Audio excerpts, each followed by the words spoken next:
Salut boieșilor și bine v-am găsit la al doilea episod din Car Parking. Da, ați auzit bine, Car Parking. Da, avem aici un Audi de 2000 HP, din câte știți. În mare parte am totul HP și am făcut un upgrade la nume. Ha ha ha. Ca să vă zic și o parolă pentru treaba asta. Pur și simplu, dați aici, deschideți paranteză pătrat, scrieți FF, după 0000 de 4 ori. După, vă închideți paranteza și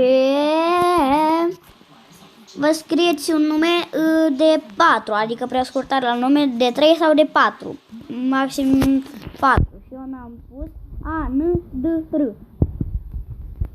Și aici noi. Dai down și fiți atenți. Pam! Roșu. Da, să vă mai arăt ceva. Pam! Pam! Ștergeți tot. Faceți prescurtarea la nume, două numere. AN. După. Dați aici, deschideți paranteza. FF. 1, 2, 3, 4. Închideți paranteza și după ce a mai rămas, dacă v-a mai rămas o literă, o scrieți doar o literă. Dacă v-a mai rămas două, le scrieți amândouă. Și eu am AN și DR. Și fiți atenți. Don aici și am numai jumate din nume. Vedeți, nu? Vedeți? Sau așa. Fiți atenți. Deschideți paranteza aia pătrată și scrieți așa. Și faceți așa. 00 FF 00. Ba nu, era așa. FF 00 FF.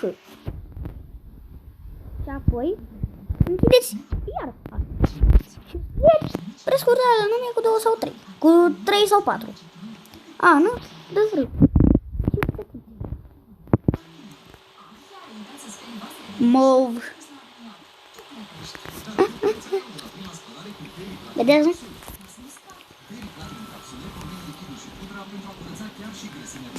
Sau, fiți atenți, eu acum amestec o gumă că îmi place mie. Și scrieți, aș trebuia să las paranteza aia. Paranteza pătrată, așa, și scrieți 00 FF 00. Și închideți paranteza AN DR. Don. Bam, verde boss. Mai știam și una albastră, cum vedeți aici, la băiatul ăsta, dar nu mai știu acum.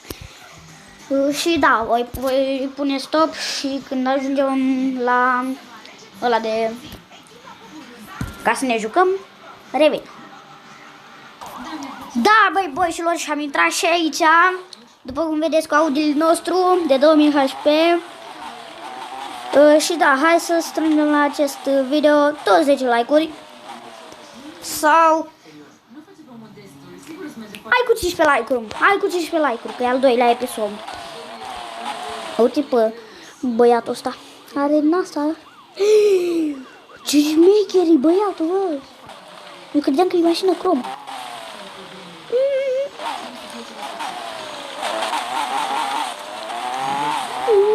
Bă, dar parcă și asta prinde așa mult. Ia să dau și eu aici pe 10. Hai să o dau pe... O dau pe... Hai să dau pe 5-0.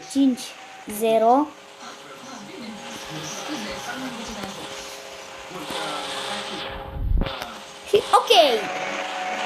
Wow.